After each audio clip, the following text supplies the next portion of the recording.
नमस्कार दोस्तों, जैसा कि आप जानते हैं ये चैनल है यूट्यूब का टू बी अ डॉक्टर और मैं हूं Rohit Kumar Sahni, MBBS student of AIIMS Kalyani. तो बहुत दिनों से हम सिर्फ नीट के ऊपर ही वीडियोस निकाले जा रहे थे, लेकिन मैं सच में चाहता था कि मैं आप सबकी मदद कर सकूं। तो बहुत पहले से ही सोचा था कि एक टीचिंग चैनल बनाऊंगा। तो आज जब मुझे मौका मिला है कि यूट्यूब पे मैं पढ़ा सकूँ, तो मैं आज से शुरू कर रहा हूँ।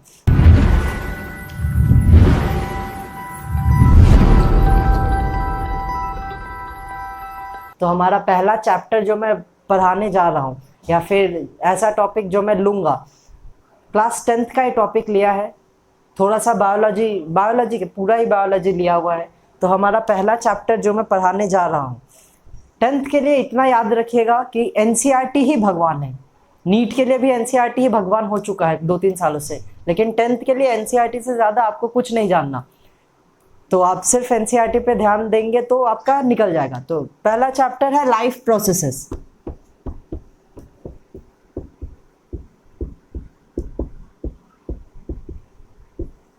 इस चैप्टर में मेनली हम ये सब जानेंगे कि हमारे या फिर प्लांट के, मतलब एनिमल और प्लांट, इसमें मेन यही डिवीजन है कि आपको दोनों साइड्स का देखना पड़ता है। एक प्लांट में क्या चल रहा है और दूसरा एनिमल्स में क्या हो रहा है। फिर इन दोनों के दृष्टिकोण से हमें देखना पड़ेगा कि एक इंसान या एक प्लांट जिंदा कैसे है। तो उसी के हिसाब से अब हम धीरे धीरे आगे बढ़ते हैं। तो हमारा पहला जो टॉपिक होगा मेनली इंट्रोडक्शन है कि कैसे हमें इस टॉपिक में आगे बढ़ना है। तो इंट्रोडक्शन में अगर हम बात करें तो सबसे पहला सवाल जो लाइफ प्रोसेसेस में आता है कि कौन जिंदा है और कौन जिंदा नहीं है। अगर कोई कुत्ता रोड पे भौंक रहा है या इंसान चिल्ला रहा है या फिर कोई एक प्लांट अगर ग्रो कर रही है, उसके पत्ते ग्रीन है या पत्ते के कलर ये है, तो ये सब देख के हम गेस कर सकते हैं कि वो जिंदा है। लेकिन अगर वही मान लीजिए किसी प्लांट के पत्ते अलग कलर्स के भी होते हैं, लाल कलर के भी होते हैं, येलो कलर के भी होते हैं, तो हम इसका मतलब ये नहीं बोल सकते कि वो प्लांट्स मर चुके हैं। तो इसके लिए एक पर्टिकुलर क्राइटेरिया होना चाहिए, जैसे हम बोल सके कि ये चीज़ जिंदा है या ये चीज़ जिंदा नहीं है। तो जैसे कि अगर एक एग्जाम्पल मैं देता हूं, अगर कोई इंसान लेटा हुआ है तो आप कैसे बता पाएंगे कि वो जिंदा है? एक बार सोचिए, आप कैसे बता पाएंगे कि वो जिंदा है? क्या? हाँ हाँ, सही बोला एकदम। रेस्पिरेटरी मूवमेंट्स बहुत तगड़ा दिखता है। अगर आप ढंग से अपने आप को ही ऐसे खड़े होकर फील करें तो आपका चेस्ट जब इंस्पायर कर रहे होंगे तो आगे जा रहा होगा और एक्सपायर कर रहे होंगे तो अंदर जा रहा होगा। ऐसे अगर कोई लेटा हुआ भी है तो भी आप उसमें एक्सपिरेटरी या इंस्पिरेटरी मूवमेंट्स देख सकते हैं। तो इसके बेसिस पे हम ह्यूमंस या एनिमल्स में बोल सकते हैं कि वो अलाइव है या नॉन लिविंग है। लेकिन प्लांट्स में ये बोलना बहुत ही मुश्किल हो जाएगा, क्योंकि अगर प्लांट ग्रो कर रहा है तो अलाइव है और ग्रो नहीं कर रहा है तो वो मर चुका है, ऐसा नहीं बोल सकते। क्योंकि बहुत से ऐसे प्लांट्स हैं जो इतने के इतने ही रह जाते हैं पूरी जिंदगी भर। तो इस चीज को बोलने के लिए कि कौन अलाइव है और कौन नहीं अलाइव है, हमें सेल्स जानना बहुत जरूरी चीज है कि आखिरकार ये सेल्स होते क्या हैं। कोई भी ऐसी चीज जिसके पास सेल मेम्ब्रेन हो, खुद का न्यूक्लियस हो और वो रिप्रोडक्शन कर सके।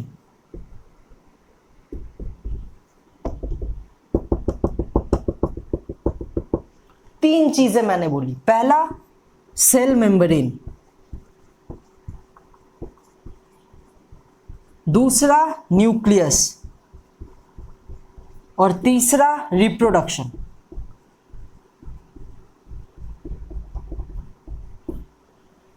कोई भी ऐसा चीज जिसके पास सेल मेम्ब्रेन है, न्यूक्लियस है और वो रिप्रोडक्शन कर सकता है तो हम उसको सेल बोल सकते हैं।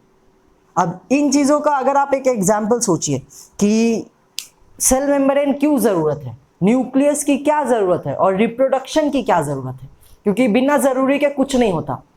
तो अगर हम सेल मेम्ब्रेन की बात करें तो प्रोटेक्शन, फिर डिफ्यूजन मतलब ट्रांसपोर्टेशन, और भी चीज़ें हैं उनके कारण हमें सेल मेम्ब्रेन की ज़रूरत है। उसके बाद न्यूक्लियस क्यों चाहिए? ताकि वो रेगुलेट करे कि कब किस पार्ट को क्या काम करना है, कब किस पार्ट को क्या काम नहीं करना है। तो इसके लिए हमें न्यूक्लियस की ज़रूरत पड़ती है। और रिप्रोडक्शन, ताकि वो अपने स्पीसीज़ को आगे अगले जनरेशन तक कंटिन्यू कर सके। तो अगर कोई ये तीन चीज़ किसी के पास है तो हम बोल सकते हैं वो एक सेल है। तो अब सेल की अगर हम बात कर ही लिए हैं तो सेल का एक वो भी हायरार्की भी होता है कि जैसे कि सेल्स मिल मिल के टिश्यूज बनाते हैं, टिश्यूज मिल मिल के फिर ऑर्गन बनाते हैं, ऑर्गन्स मिल मिल के ऑर्गन सिस्टम बनाते हैं। तो ऐसे ही अगर हम बोल सकते हैं कि जिनके पास सेल है, अब सेल आ गया मॉलिक्यूल लेवल पे, क्योंकि हम उसको नेक्ड आई से नहीं देख सकते हैं, तो इसीलिए अगर मॉलिक्यूलर मूवमेंट्स उसमें हो रहे हैं, मतलब सेल ब्रेक डाउन हो रहा है, सेल रिप्रोडक्शन हो रहा है, ये सब अगर हो रहा है किसी भी एक ऑर्गेनिज्म में, चाहे प्लांट हो या एनिमल हो, तो हम बोल सकते हैं कि वो अलाइव है। मतलब मान लीजिए प्लांट में भी आप बोलेंगे कि प्लांट में तो ग्रो नहीं हो रहा है, तो सेल मूवमेंट कैसे हो गया? तो प्लांट फोटोसिंथेसिस कर रहा है, वो कार्बन डाइऑक्साइड बना रहा है, वाटर को तोड़ रहा है, कार्बोहाइड्रेट बना रहा है, कभी कार्बन डाइऑक्साइड रिलीज कर रहा है, ऐसे कर करके वो मॉलिक्यूलर लेवल पे सेल मूवमेंट्स कर रहे हैं, जिसके कारण हम बोल सकते हैं कि वो एक अलाइव सेल है। तो अब इतने के बाद आपके दिमाग में एक सीधा सा क्वेश्चन आएगा कि वायरस क्या है? फिर वायरस लिविंग है या नॉन लिविंग है? अब वायरस पे जाने से पहले एक बार मैं हायरार्की लिख देता हूं कि वो हायरार्की था क्या। तो सबसे पहले सेल, सेल्स मिल मिल के बनाएंगे टिश्यूज, टिश्यूज मिल मिल के बनाएंगे ऑर्गन, और ऑर्गन्स मिल मिल के बनाएंगे एक ह्यूमन ऑर्गेनिज्म। ह्यूमन ही क्यों, कोई भी ऑर्गेनिज्म बनाएंगे। ये है हायरार्की जो जनरली फॉलो की जाती है। अब बात करते हैं हम लोग वायरस पे कि वायरस एक लिविंग है या नॉन लिविंग क्रिएचर। तो वायरस को अगर हम अच्छे से देखें मॉलिक्यूलर लेवल पे, तो वायरस के पास एक सेल मेम्ब्रेन है, वो रिप्रोडक्शन भी कर पाता है, सेल मेम्ब्रेन भी है, लेकिन एक चीज उसके पास नहीं है, न्यूक्लियस, जिसके कारण वो रेगुलेट नहीं कर पाता अपने सिस्टम्स को, और इसको दूसरे सेल के न्यूक्लियस की जरूरत पड़ती है अपना रिप्रोडक्शन करवाने के लिए। मतलब आप समझ रहे हैं कि फोन किसी का यूज कोई और कर रहा है, मतलब मेरे इंस्टाग्राम के अकाउंट में कोई तीसरा बंदा आके अपने पोस्ट्स डाल रहा है, ऐसा कुछ सिस्टम हो गया है। जैसे मान लीजिए मिस्टर एक्स, मैं एक्स हूं, कोई वाई है और कोई जेड है, तो अब एक्स के पास सब कुछ है, सेल मेम्ब्रेन भी है, फोन भी है, सब कुछ है, लेकिन एक्स के पास इंस्टाग्राम अकाउंट नहीं है। तो अब एक्स ने क्या किया कि मैं एक्स को इंस्टाग्राम अकाउंट यूज करना है, तो वो क्या करेगा, वो वाई का फोन यूज करेगा और वाई के इंस्टाग्राम अकाउंट में जाके पोस्ट डाल रहा है। तो वायरस यही चीज करता है, उसके पास खुद का न्यूक्लियस नहीं है, तो वो अपने सेल को रेगुलेट नहीं कर पाता है, वो फिर दूसरे के सेल में जाता है, उसका न्यूक्लियस यूज करके अपना रिप्रोडक्शन कर रहा होता है। तो इसीलिए वायरस को mainly most of the biologist non living में कंसिडर करते हैं। तो अब अगर हम आगे के टॉपिक्स के तरफ चले, तो हमारा जो मेन टॉपिक धीरे धीरे अब आता जाएगा कि लाइफ प्रोसेस को मेंटेन करने के लिए हमें क्या क्या चाहिए। अब कोई भी चीज़ अगर आप करें, चाहे दौड़े, खेले, कूदे, कुछ भी करें, तो आपको एनर्जी चाहिए होती है। तो वो एनर्जी आता कहाँ से है? मतलब इतना याद रख लीजिए कि अगर लाइफ प्रोसेसेस को चलाना है तो हमें ऑटोमेटिकली एनर्जी कहीं ना कहीं से लानी पड़ेगी। अब एनर्जी कहाँ से आएगी? सोचिए थोड़ा, एनर्जी कहाँ से आएगी? खाना खाते हैं ना आप लोग, क्यों खाते हैं? ज़रूरत तो होती नहीं। ऐसे ही मतलब उतना, मतलब आप सोचिए उस डाइजेशन प्रोसेस में बॉडी को कितना एनर्जी वेस्ट करना होता है।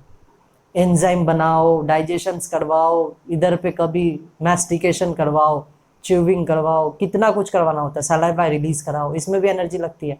लेकिन फिर भी हमारा बॉडी करता है, क्यों? क्योंकि उस खाने से हमें एनर्जी मिलती है। और खाना कहाँ से आ रहा है? बाहर से आ रहा है। तो एनर्जी के लिए हमें आउटसाइड सोर्स से हेल्प आती है। आउटसाइड सोर्स से क्या आया? फूड आया। उस फूड ने हमें एनर्जी प्रोवाइड करी, उस फूड ने हमें एनर्जी प्रोवाइड करी। तो अब उस एनर्जी के लिए फूड तो डायरेक्ट आता नहीं है, क्योंकि आप भी रोटी खाते हैं, रोटी डायरेक्ट थोड़ी खाना बन जाता है। रोटी एक कार्बन हाइड्रोजन का कंपाउंड होता है।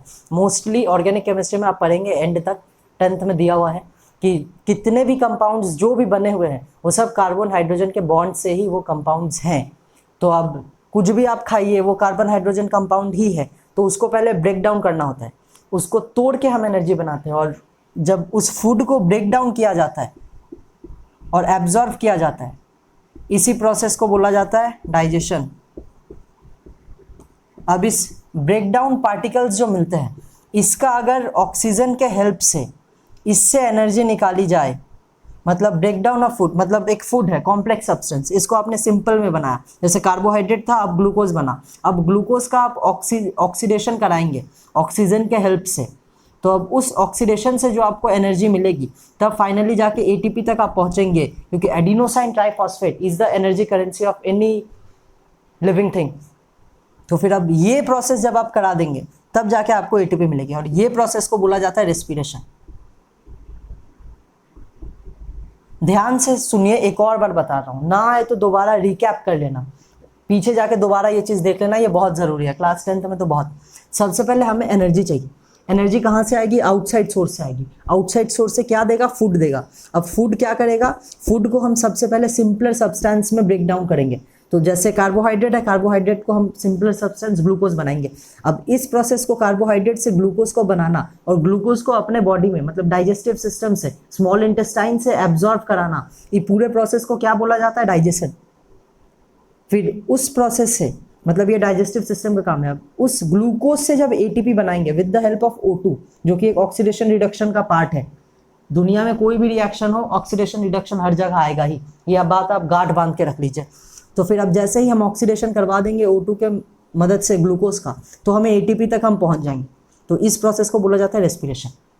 यहाँ तक अगर समझ में आ गई हो तो अब आगे बढ़ सकते हैं। अब अगर रेस्पिरेशन हुई तो समझ लीजिए आप बहुत कुछ खाते हैं तो फिर कुछ चीज़ें निकल भी जाती है बॉडी से, तो वो क्यों निकलती है, मतलब वो बॉडी को उसकी ज़रूरत नहीं है, तो जिस चीज़ की ज़रूरत नहीं है उसको बॉडी निकाल देता है, तो उस प्रोसेस को बोला जाता है बहुत से एक्सक्रीशन। अब एक्सक्रीशन आप वो मत समझिए कि खाने को अनडाइजेस्टेड पार्टिकल्स को निकालना, एक्सक्रीशन एक दूसरा है जो एंड में मैं ज़रूर बताऊंगा, इस वीडियो या अगले वीडियो के पार्ट में ज़रूर आएगा, एक्सक्रीशन अलग से ही टॉपिक आएगा। अब डाइजेशन, रेस्पिरेशन, एक्सक्रीशन। अब एक्सक्रीशन करने के लिए मतलब अनरिक्वायर्ड सब्सटेंसेस जो बॉडी के लिए है, अनरिक्वायर्ड या फिर हार्मफुल सब्सटेंसेस, उसको निकालना है, तो निकालने के लिए किडनी तक तो पहुंचाना पड़ेगा, क्योंकि किडनी ही मेन एक्सक्रीशन का काम कर रहा है। तो इसके लिए हमें एक और सिस्टम चाहिए, ट्रांसपोर्टेशन।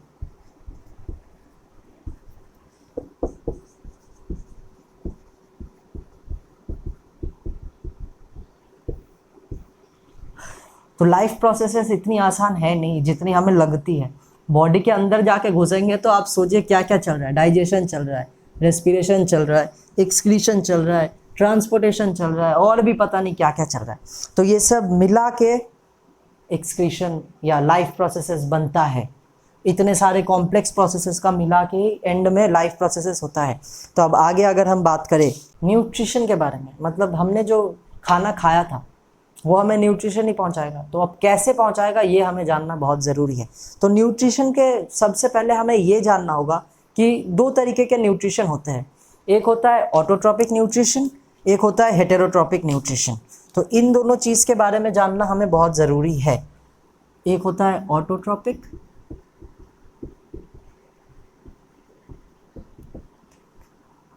और एक होता है हेटेरोट्रॉपिक।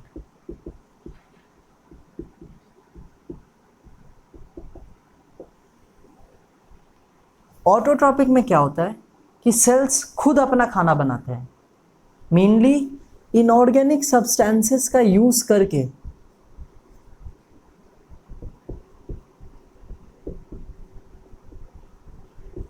ये खुद अपना फूड प्रिपेयर करता है और फिर उस फूड से एनर्जी निकालता है, लेकिन ये खुद अपना खाना नहीं बनाते, ये डायरेक्टली या इनडायरेक्टली ऑटोट्रॉप्स पे ही डिपेंडेंट होते हैं। तो हेटेरोट्रॉपिक की अगर हम बोले तो डायरेक्टली या इनडायरेक्टली ये ऑटोट्रॉप्स पे ही डिपेंडेंट है। तो अब हेटेरोट्रॉप या ऑटोट्रॉप के मैं जस्ट अब एग्जांपल्स बता दे रहा हूँ, इनको हम सेपरेटली बहुत अच्छे से बताएंगे। तो अब ऑटोट्रॉपिक के एग्जांपल्स होते हैं ग्रीन प्लांट्स, बैक्टीरियाज, और हेटेरोट्रॉपिक के एग्जांपल्स होते हैं एनिमल्स एंड फंगाई।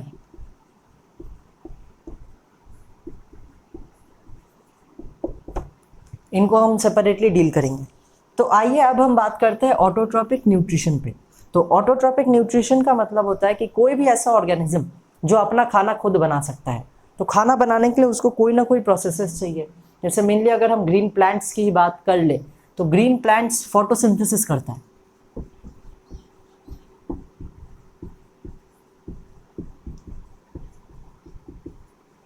फोटोसिंथेसिस करके ये अपना खाना बनाता है। फोटोसिंथेसिस एक ऐसा प्रोसेस है जिसमें कार्बन डाइऑक्साइड और वाटर को एक साथ रिएक्ट करा जाता है एक कार्बोहाइड्रेट बनाने के लिए in the presence of sunlight and chlorophyll. अब क्लोरोफिल क्यों चाहिए? क्योंकि सनलाइट को एब्जॉर्ब करने के लिए क्लोरोफिल ही होता है, जो कि कहाँ होते हैं? क्लोरोप्लास्ट सेल्स में होते हैं। अगर क्लास 9th में सेल वगैरह पढ़ा होगा आपने तो वो आपको मिल जाएगा, क्लोरोफिल उसमें क्लोरोप्लास्ट में होते हैं। तो अब फोटोसिंथेसिस क्या करता है, मैं एक जनरल इक्वेशन लिख रहा हूँ, आपका ये होमवर्क होगा कि आप उस इक्वेशन को बैलेंस करें, क्योंकि 10th में बैलेंसिंग आ जाती है। तो CO2 plus H2O gives C6H12O6 plus O2। तो आपका इतना ही काम होगा कि आप इस इक्वेशन को बैलेंस करें और कमेंट सेक्शन में लिख दें। कमेंट सेक्शन में लिख दे, हमारे Instagram page to be a doctor पे मैसेज कर दे। तो अब फोटोसिंथेसिस का इक्वेशन मैंने बता दिया। तो अब फोटोसिंथेसिस में इवेंट्स क्या क्या होते हैं ये हमें जानना बहुत ज़रूरी है, क्योंकि फोटोसिंथेसिस के इवेंट्स के बाद में आऊँगा कि इस कार्बोहाइड्रेट के साथ और क्या क्या होगा, प्लांट में भी क्या क्या होगा और ह्यूमंस में भी क्या क्या होगा, उसके बाद में आऊँगा। तो फोटोसिंथेसिस पहला स्टेप है वो है एब्जॉर्प्शन ऑफ लाइट।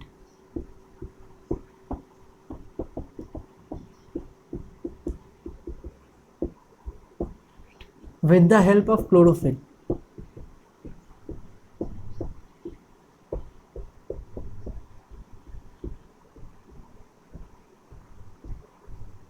क्लोरोफिल के बारे में मैं आपको बता चुका हूँ, क्लोरोप्लास्ट में वो प्रेजेंट होता है। अब अगर लाइट आ गया तो अब क्या करेगा, दूसरा स्टेप में क्या होगा, इस लाइट एनर्जी को केमिकल एनर्जी में कन्वर्ट किया जाता है, क्लोरोफिल में होता है ये। और इसके बाद क्या होता है, दूसरा पार्ट क्या होता है, splitting of H2O into hydrogen ions and oxygen. Hydrogen ions and oxygen में ब्रेक डाउन होता है। और तीसरा स्टेप ये होता है कि कार्बन डाइऑक्साइड का रिडक्शन होता है कार्बोहाइड्रेट में। अब इस कार्बोहाइड्रेट का हमें फेट जानना है कि इस कार्बोहाइड्रेट के साथ होता क्या है, क्योंकि यहाँ तक तो पहुँच गए, कार्बोहाइड्रेट हमने बना लिया फोटोसिंथेसिस की मदद से, क्लोरोफिल आ गया, सनलाइट आ गया, सब कुछ आ गया। तो अब हमें जानना है कि ये कार्बोहाइड्रेट से अब क्या होगा आगे। तो ये जो कार्बोहाइड्रेट है ये मेनली एनर्जी प्रोवाइड करेगा डायरेक्टली, प्लांट सेल्स को एटीपी प्रोवाइड कर देगा। अगर प्लांट को एटीपी नहीं चाहिए तो यही कार्बोहाइड्रेट स्टार्च में कन्वर्ट हो जाएगा और स्टोर होगा, और जब दोबारा एनर्जी चाहिए तो यही स्टार्च ब्रेक डाउन होकर दे देगा। अब एक और होता है, एनिमल्स में क्या होता है, जब हम ग्लूकोज बना लेते हैं डाइजेस्ट कर करके स्मॉल इंटेस्टाइन में ग्लूकोज बन जाता है, और उस ग्लूकोज को जब एब्जॉर्ब किया जाता है तो एब्जॉर्प्शन के बाद लिवर में जाके अब ग्लूकोज ग्लाइकोजन में कन्वर्ट होता है। तो इसी में अगर एनिमल्स में देखा जाए कि क्या होता है कार्बोहाइड्रेट का फेट, तो एनिमल्स में कार्बोहाइड्रेट मेनली ग्लाइकोजन के फॉर्म में स्टोर होता है। तो अब मैंने आपको कार्बोहाइड्रेट का फेट भी बता दिया। तो अब जो अगला सवाल आता है, लाइट वाला मैंने क्लियर कर ही दिया कि लाइट कहाँ से आ रही है। तो लाइट कैसे आ रही है, with the help of chlorophyll, जो कि कहाँ होता है, क्लोरोप्लास्ट्स में होता है। अब क्लोरोप्लास्ट्स के बाद अगर हम देखें कि कार्बन डाइऑक्साइड कहाँ से आ रहा है, तो ये भी क्लास 9th में ही पढ़ाया जाता है। स्टोमाटा बोल के एक चीज़ होती है, जो टाइनी पोर्स होते हैं लीव्स में, कुछ किडनी शेपेड होता है। ये स्टोमाटल पोर है,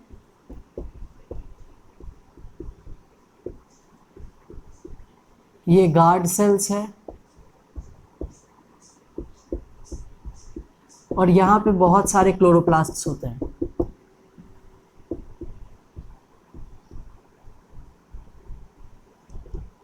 तो इस स्टोमाटा के हेल्प से ही कार्बन डाइऑक्साइड प्लांट में आता है।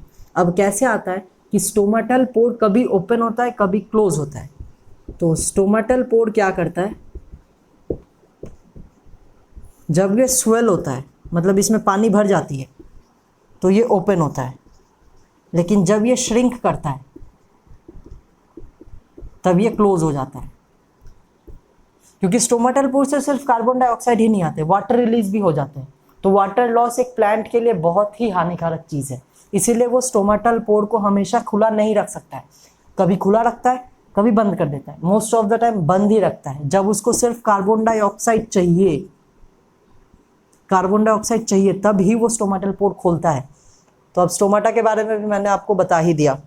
अब बचा तीसरा चीज़ ये होगा कि अब पानी कहाँ से आ रहा है, क्योंकि कार्बन डाइऑक्साइड कहाँ से आ रहा है वो मैंने बता दिया, स्टोमेटल पोर। दूसरा कि क्लोरोफिल क्या ला रहा है, क्लोरोफिल सनलाइट लेके आ रहा है, तो अब पानी भी तो कहीं से आएगा। तो पानी आता है मेनली रूट से, सॉइल्स के मदद से पानी आता है,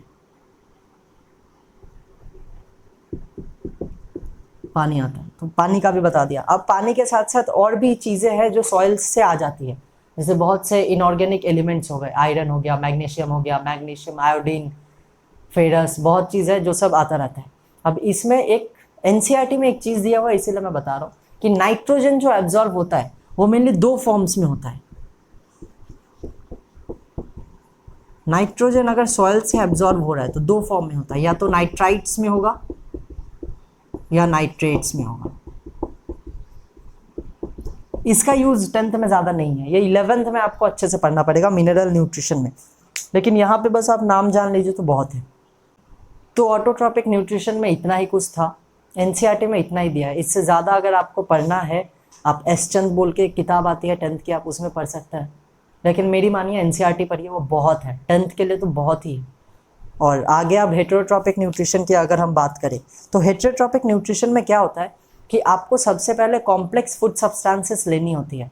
अब उस कॉम्प्लेक्स फूड सब्सटेंसेस को ब्रेक डाउन करने के 2 तरीके होते हैं, एक या तो आप बॉडी में ब्रेक डाउन करें और दूसरा बॉडी के बाहर ब्रेक डाउन करें।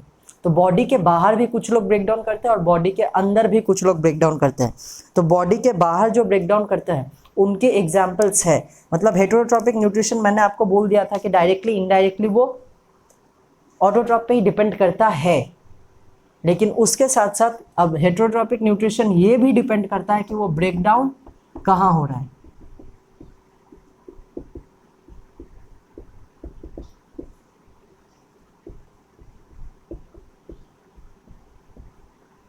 हेटेरोट्रॉपिक न्यूट्रिशन फूड का ब्रेकडाउन कहाँ कर रहा है, इनसाइड कर रहा है या आउटसाइड कर रहा है।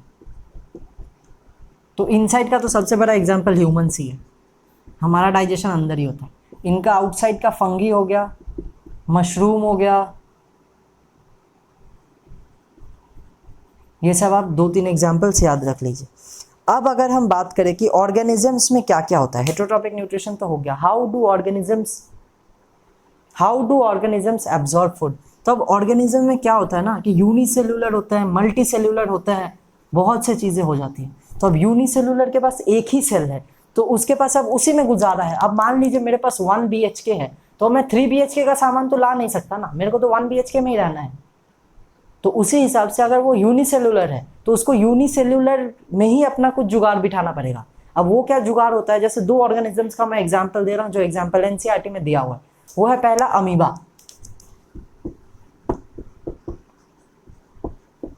अमीबा क्या करता है, कुछ इस प्रकार का वो दिखता है, एक न्यूक्लियस होता है उसके पास। तो जब उसको खाना मिलता है तो वो क्या करेगा ना, वो स्यूडोपोडियाज जो होते हैं, मतलब फिंगर लाइक प्रोजेक्शंस को हम स्यूडोपोडिया बोल देते हैं, जो अमीबा के पास मिलता है, तो वो इलोंगेट करना स्टार्ट कर देता है। अब जैसे अगर आप समझिए यहाँ पे एक फूड आया तो अब ये क्या करेगा ना, ये ऐसे इन्वेजिनेट करना, ऐसे फूड को अब ये ऐसे ले लेगा। अब अगले स्टेप में क्या करेगा, ये पूरे उसको अंदर ही ले लेगा। ऐसे अमीबा ने फूड को अंदर ही ले लिया और सेल ऑर्गेनेल बना लिया, फूड का एक वैक्यूल बना लिया। अब यहीं पे फिर वो डाइजेशन करके यहीं पे मिल जाएगा, ऐसे अमीबा ले लेता है। अब दूसरा है पैरामेशियम। पैरामेशियम के पास कुछ स्पॉट्स होते हैं, जिन स्पॉट्स पे वो सीलिया के मदद से, न्यूक्लियस हर सेल के पास होता है, सीलियास के मदद से वो फूड पार्टिकल को उस स्पॉट्स तक पहुंचाता है। उस स्पॉट तक जैसे वो फूड पार्टिकल पहुंच गया, वो दोबारा एब्जॉर्ब करके अपना काम डाइजेशन कंप्लीट करके निकल लिया। लेकिन मल्टी सेलुलर में ऐसा नहीं होता। अब मल्टी सेलुलर में डिफ्यूजन से सिर्फ काम नहीं चलेगा, उसमें उसको कुछ एक पर्टिकुलर ऑर्गेनाइजेशन चाहिए जो उसका डाइजेशन में हेल्प करे। तो इसीलिए इसका एक बेस्ट एग्जाम्पल होगा ह्यूमन। तो now we have to study human digestive system और न्यूट्रिशन इन ह्यूमन बींग्स। तो न्यूट्रिशन इन ह्यूमन बींग्स को पढ़ने के लिए हमें सबसे पहला चीज़ जो जानना है कि न्यूट्रिशन होता है एलिमेंटरी कैनल में। अब एलिमेंटरी कैनल क्या है, सबसे लंबा है। क्यों सबसे लंबा है? क्योंकि ये माउथ से लेके एनस तक जाता है। लगभग माउथ से एनस का आप डिस्टेंस सोचोगे इतना ही तो है, लेकिन ये इतना ही नहीं है, इसके अंदर स्मॉल इंटेस्टाइन है। अब जो स्मॉल इंटेस्टाइन है वो बहुत कॉइल्ड है, इतना कॉइल्ड है कि आप सोच भी नहीं सकते। तो उस हिसाब से इसकी लेंथ बहुत ही लंबी है माउथ टू एनस की। अब माउथ में क्या क्या होता है अब हम शुरू से देखते हैं, क्योंकि हमें पूरा सिस्टम जानना पड़ेगा। तो पहले हम एलिमेंटरी कैनल का डिस्कशन करेंगे, फिर हम लिवर और पैंक्रियास पे जाएंगे।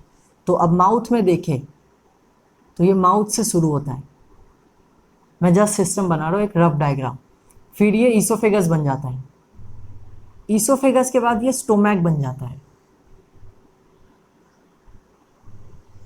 स्टोमैक के बाद ये डिओडेनम बन जाता है, मतलब स्मॉल इंटेस्टाइन स्टार्ट हो गया। अब डिओडेनम से ये फिर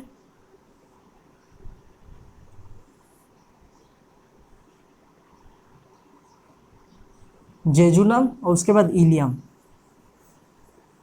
ये ऐसा क्यों बना रहा हूं आप सोच सकते हैं, बहुत कॉइल्ड होता है।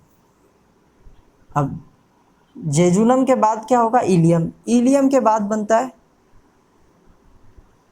असेंडिंग कोलोन, यहाँ पे एक अपेंडिक्स भी होता है, असेंडिंग कोलोन, फिर ट्रांसवर्स कोलोन, फिर डिसेंडिंग कोलोन, फिर S shaped sigmoid colon,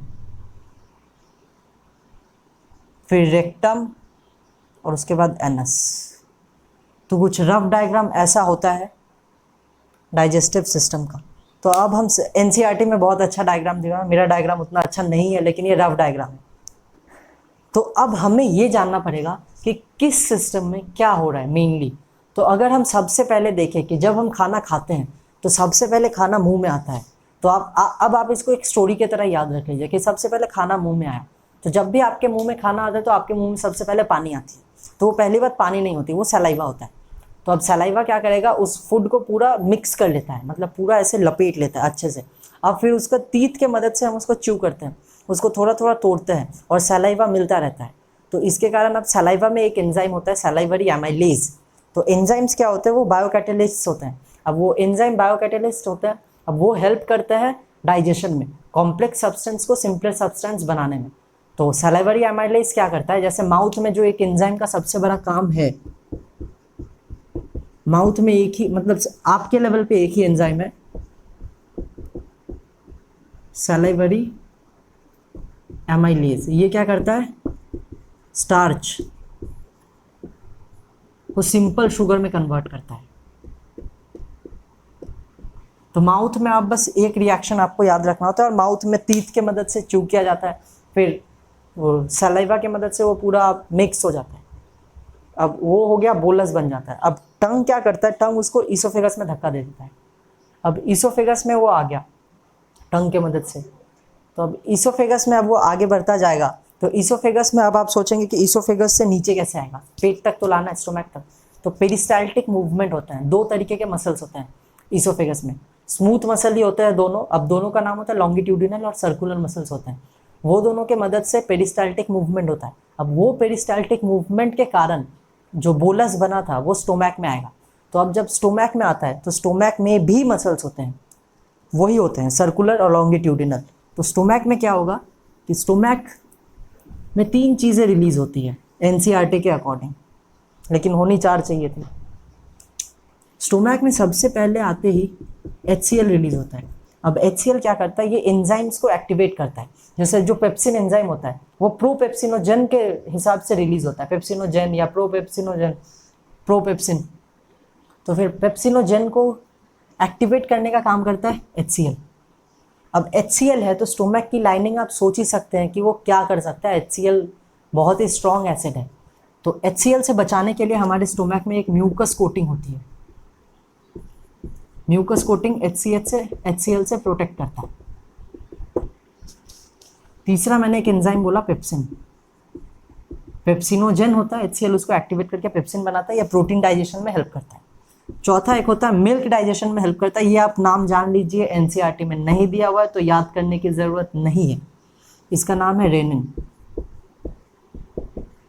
RENN ज़रूर याद रखना आप 11th में, या अगर इस साल भी अगर आप समझ पाए अगर एक्सक्रीटरी में दिया हो या मैं बताऊं तो आपको समझ में आएगा मैं क्यों इस डबल एन पे फोकस करवा रहा हूँ। ये डबल एन जरूर याद रखना, जिंदगी भर काम आएगा। तो स्टोमैक में इतना ही होता है। स्टोमैक में कार्बोहाइड्रेट का डाइजेशन बहुत ही मिनिमल होता है। जो मोस्ट ऑफ द होता है वो लाइपेज कर देता है, या तो फैट का, लाइपेज थोड़ा सा होता है, और दूसरा जो होता है ये प्रोटीन का, मैक्सिमम प्रोटीन का ही डाइजेशन होता है। अब स्टोमैक में एसिडिक मीडियम है। अब स्टोमैक से हमें मूव करना है स्मॉल इंटेस्टाइन में, तो हमें बैलेंस पीएच मेंटेन करना पड़ेगा, वरना फिर स्मॉल इंटेस्टाइन खत्म हो जाएगा। तो उसको बचाने के लिए बाइकार्बोनेट रिलीज होता है, जो पैंक्रियाज वगैरह कर देता है, लिवर, पैंक्रियाज, ये सब से कुछ जूसेस आते हैं, तो वो सब हेल्प करते हैं मेंटेनिंग ऑफ पीएच में। तो अब स्मॉल इंटेस्टाइन में मेजरली बहुत से एंजाइम्स रिलीज हो जाते हैं। कुछ पैंक्रियाज करते हैं, कुछ लिवर करते हैं, कुछ इंटेस्टाइनल जूस भी होते हैं। तो अब ये तीन, मतलब एक pancreatic secretion,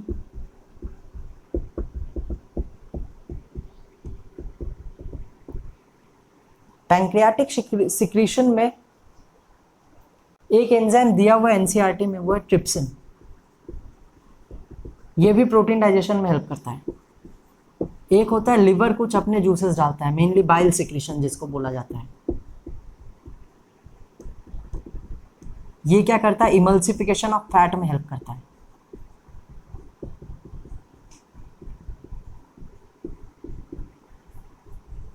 emulsification of fat में हेल्प करता है बाइल। और तीसरा होता है इंटेस्टाइनल जूस।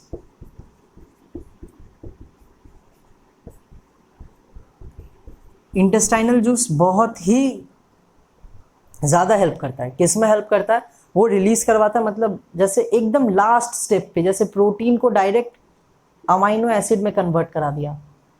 मेल्टोज है तो मेल्टेज रिलीज करवा के उसने ग्लूकोज बनवा दिया।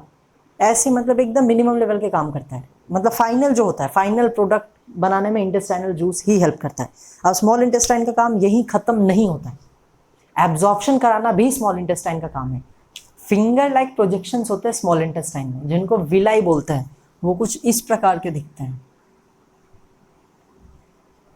इनमें ब्लड वेसल्स बहुत ज़्यादा होते हैं। अब ये ब्लड वेसल्स इसीलिए होते हैं ताकि इंटेस्टाइन में जितने भी फूड पार्टिकल्स सिंपलर सब्सटेंसेस में आए हैं वो इनमें आ जाता है, और ऐसे करके वो एब्जॉर्ब हो जाता है। तो विलाई का भी बहुत ही ज़्यादा काम है, वो एब्जॉर्प्शन कराता है। अब एब्जॉर्प्शन भी हो गया स्मॉल इंटेस्टाइन में। अब जो बच गया, मतलब जो एब्जॉर्ब नहीं हुआ, अनडाइजेस्टेड मटेरियल हो गया, उसको भेज दिया जाता है लार्ज इंटेस्टाइन में। अब लार्ज इंटेस्टाइन का एक ही काम है, वो पूरा वाटर रीअब्जॉर्ब कर लेता है, और उसके बाद उसको भी जो बच गया अनडाइजेस्टेड, बहुत ही जो मटेरियल्स बच गए, उसको भेज देता है एनस में। तो न्यूट्रिशन इन ह्यूमन यहीं तक था, 10th में यहीं तक का है। तो बाकी जो बच गए, रेस्पिरेशन, ट्रांसपोर्टेशन, एक्सक्रीशन, इसके भी वीडियोस मैं ज़रूर लाऊंगा। नया चैनल है, थोड़ा सब्सक्राइब कर दो, लाइक कर दो। कोई भी डाउट हो आप कमेंट सेक्शन, या टू बी अ डॉक्टर का एक यूट्यूब चैनल, इंस्टाग्राम हैंडल है, उसका लिंक मैं नीचे ज़रूर डिस्क्रिप्शन में डाल दूंगा। आपको अगर सिर्फ एनसीईआरटी पढ़नी है, मेरे वीडियोज़ ही काफ़ी हैं। और अगर आपको ज़्यादा पढ़ना है, ज़्यादा क्या, एस चंद मैंने बुक का नाम बोल दिया, आप वो पढ़ो। उसके बाद भी अगर आपको डाउट होता है, आप हमारे इंस्टाग्राम पे आप हमें मैसेज करके पूछ सकते हैं पर्सनली। ज़्यादा अब वीडियो में कोई डाउट हो रहा है, आप कमेंट सेक्शन या फिर इंस्टाग्राम कहीं पे भी आप पूछ सकते हैं। तो धन्यवाद, वीडियो यहीं तक था। ये पार्ट 1 था, पार्ट 2 भी ज़रूर आएगा, जिसमें हम बाकी कवर्स करेंगे। 3, 4 भी आ सकता है, एक एक सेपरेटली लेंगे ताकि सब आपको सब समझ में आए। लाइक करें, सब्सक्राइब करें और कमेंट ज़रूर करें।